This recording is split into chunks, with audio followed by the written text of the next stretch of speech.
I get down there to put this, and then I go like this, like put this right here, and then round side here to cut with.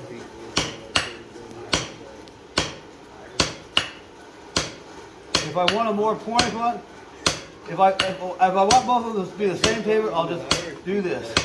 If I want it more pointy, so I marked all the way around.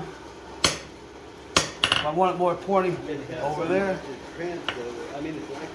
I go like this. If I want it straight, I go like this.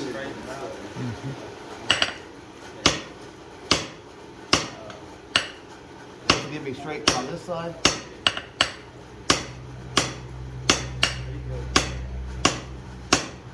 You hold it straight, you'll get the same, taper.